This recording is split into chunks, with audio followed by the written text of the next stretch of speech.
welcome back to the Citizen channel. We're all staying safe and well, and we look forward to possibly the biggest, well, possibly, definitely the biggest game in Premier League this season so far.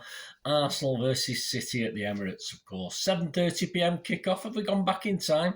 Yeah, match day 23 on the 15th of February. I'll be down there. If you do spot me, come and say hello. So let's hope, fingers crossed for it goes well. Yes, it's top versus second, and of course, if we do win, we'll go top. That's good. All right, Arsenal still have a game in hand, but yeah, I'll take that. I wouldn't have thought that 2 or 3 weeks ago. Right, please welcome. If you are new, please push that subscribe button if you can. Push the bell notifications, everything City past, present and forever, of course. Be great to have you on board. Please spread the word. And if you're not new, or if you are new as well, or if you're pressing buttons or not pressing buttons, press that little thumbs up. I'm trying to get between 15 and 20 likes for these City vlogs. Not a massive target, but you can help me towards it. It'd be much appreciated. Right, let's get through this. A lot to talk about today. It's on Amazon Prime. Our overall record at their place is pretty awful, in fairness. We played Arsenal away 94 times in league matches, won just 19, possibly one of our worst ones. Obviously, hybrid back in the day, and obviously Emirates has been okay. Emirates has been fine. We've not done too badly at the Emirates, but we need to increase that win tally a little bit. Won 19, draw 22, lost 53. Shocking. 92 goals scored, 166 let in. Previously, of course, it was New Year's Day, a nice early start on the coach down there last year, watching all the revellers coming out of the pubs. That was good fun, I must admit, going down there last year for the 12:30 p.m. kickoff. The match report, there's a couple of little quotes from my match report last year. Controversial encounter, as you'll remember, and we nicked it at the end, didn't we? From the match report, 10 minutes, Odegaard takes it past Aki and Ederson, appears to either win the ball or take him down. Close-up show Odegaard stepped on Ederson's foot, but he also seemed to take him down but get the ball. Ref gave no penalty and VAR not clear and obvious. Not sure what the fuss Mr. Piers Morgan was making about it, but hey, we carried on. 31 minutes, yeah, they got a deserved lead, Arsenal, as Saka sweeps it in with the City defence all at 6s and 7s, and it's 1-0 at half-time, thoroughly deserved by Pep said, by Arsenal, and we had to agree. They were totally dominant in that first half. Then the second half, for 55 minutes, a penalty to City as Xhaka stupidly holds Bernardo's shirt again. And okay, Salah-like Silva goes down, but well, it was a foul, simple as that. Atwell checks the monitors, awards a penalty, of course. After an age of Arsenal whinging, Mahrez is allowed to take the pen. Gabriel booked for petulantly trying to scuff up the penalty spot. Yeah, good old Arsenal, eh? No cheating from Arsenal. This is a superb coolness, and it's 1-1 from Mahrez. 59 minutes, Gabriel drops his teammates in it by fouling Jesus for another yellow when he's off. Arsenal still played pretty well. I remember Arsenal was still very good. And it was the 93rd minute, of course. It didn't look that inevitable, but it was a great KDB ball. Found Laporte, and his cross was blocked, but Rodri, of all players, scored last night when recording this, gets a second chance and slides it past Ramsdale. Bernardo completes an afternoon of total shithousery by himself by kicking away an Arsenal free kick, and he's booked in the final seconds. So job done, and yes, the third, and it was about third empty last year. It was shocking, the Arsenal sections throughout the game. They were very good at booing, and in between, not bad at getting behind their team when they went down to 10 men, but in the first half, where they were quite dominant, they were very quiet, unusual, but as I said, a poor turnout. So, big surprise. They're getting full houses again, aren't they? I wonder why. In charge, unfortunately, guys, we've got some bad news. It's Anthony Taylor, possibly. I've not checked this, but looking at all the referees we have, the guys that are around at the moment, he's possibly, City have our worst record with him in charge. He's took charge of us 36 times. We won 19, drawn 7 and lost 10. Only a 53% win percentage. That is awful. I don't think there's any other referee has a win percentage for City that low. Says it all, doesn't it? I wonder why, though.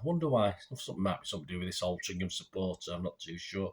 52 yellow cards is shown City players in those games. 3 reds, 7 penalties awarded us. So perhaps he feels guilty sometimes. And of course, the last time he was in charge was back in October with the 1-0 loss away to Liverpool. So that went well as well, didn't it? His linos, Gary Bessick, Adam Nunn, fourth official Darren England. On VAR, it was John Brooks, but they kicked him out now because of his rubbish performance. There's a few this weekend that I'm recording this. Palace and Brighton game, of course. So John Brooks has been taken off VAR. He's been sacked from VAR. Well, suspended. I don't know what they've done with him. But David Coote is now the VAR for this game. His assistant making the Earl Grey tea is Mr. Marc Perry. So how are Arsenal doing so far? Well, top of the league, let's be honest. A very, very good season despite a couple of recent hiccups. Unbeaten at home, 8 wins, 2 draws since the World Cup at home. They beat West Ham 3-1. They drew 0-0 with Newcastle. No shame in that. Beat United 3-2. We're obviously another team now pushing to win this title, sadly. And drew 1-1 with Brentford, of course, just this weekend gone. And this currently is, with the loss at Everton, if you think about it, a bad run. Then it ain't too bad if this is a little bad run of the season. Of course, the team that rocked up at the Etihad in the FA Cup was perhaps 5 or 6 short of Arteta's best 11. And he does like to play his best 11, as we know. We're over halfway through the season. I think he's only made 14 changes so far to his league teams. So there you go. That may catch up with him, of course, but they did actually add to the squad in January. So, yeah, a little bit of forward thinking from Arsenal. They're doing a couple of things right, aren't they? Brentford, who of course dominated us at the Etihad, got a creditable draw on Saturday, but they didn't dominate Arsenal as such. They had, obviously, watching Match of the Day, yes, it looked as though they were all over them, but it wasn't quite like that. Arsenal did have plenty of chances and far more chances than Brentford. Although, let's be honest about it, VAR was definitely their friends, wasn't it, for this one? So Arsenal, no doubt, will be up for it. The fans will actually fill the ground, which they didn't do last New Year's Day, which was pretty awful. But how things have changed, eh? Now the fans are sort of confident. They're a bit of a cocky lot when they came to the Etihad the other week for the FA Cup match. And listening, I just had a quick listen to Arsenal TV after the Brentford games. A lot of focus on the City game, of course, and a lot of confidence, which is fair enough. It doesn't surprise me, of course, based on their excellent season so far. The current top scorers and assisters, you've got Saka, 8 goals, 8 assists. Odegaard, 8 goals, 5 assists. Martinelli, 7 goals, 3 assists.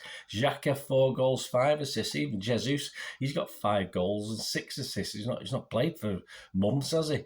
Yeah, so Arsenal, I don't think Arsenal and Arteta will dwell on recent disappointments. The loss at Everton and a home draw with Brentford, or even that recent FA Cup defeat at the Etihad, they're not going to worry too much about it.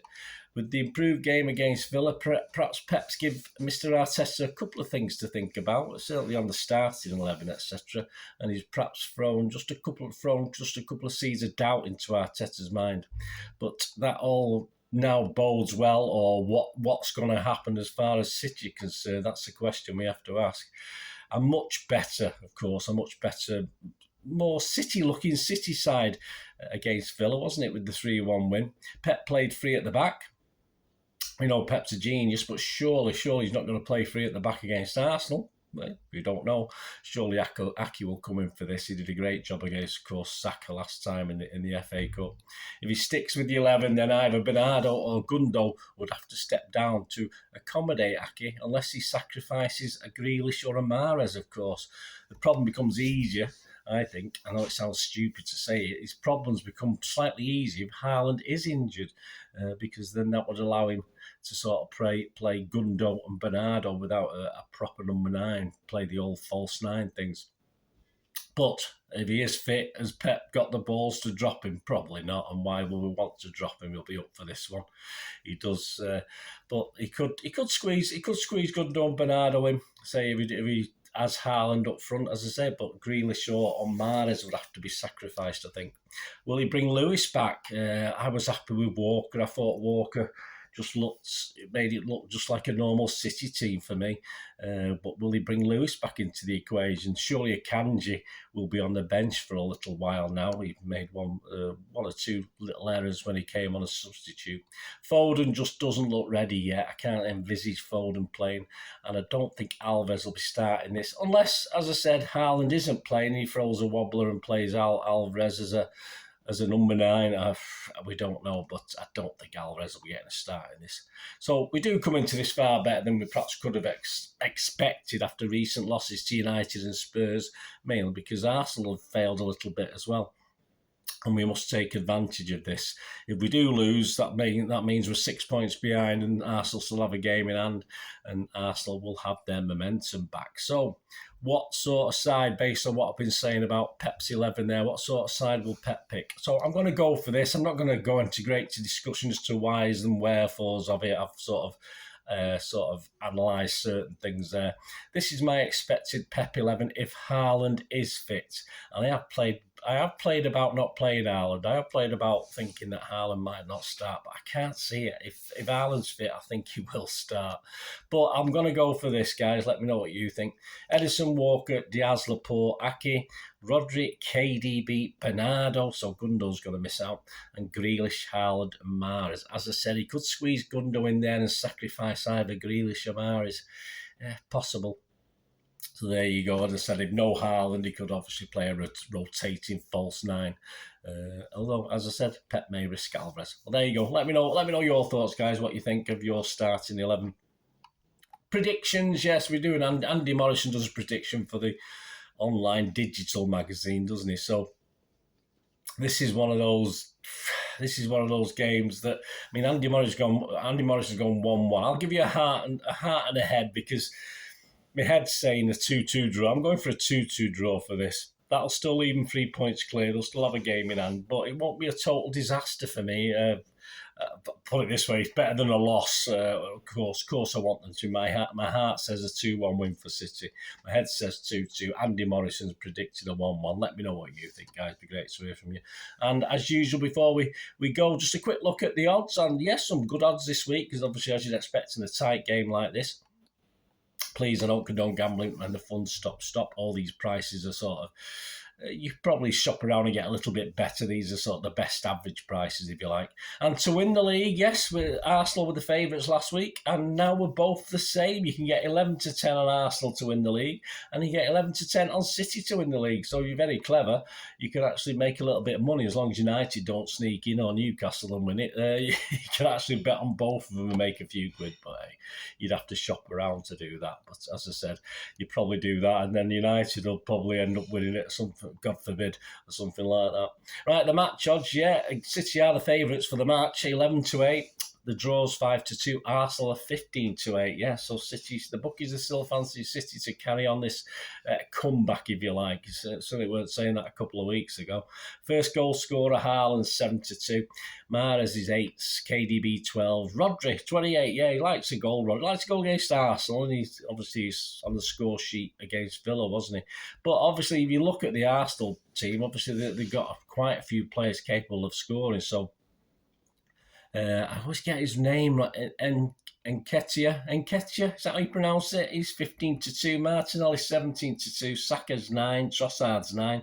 Odegaard's 10. So there's plenty of options there for Arsenal fans. If you're looking at any-time goal scorers, Nketiah is 3-1. Martinelli 10-3. Saka 10-3. Trossard 10-3. They're all 10-3, and you can get 11-2 on KDB, which is quite amazing.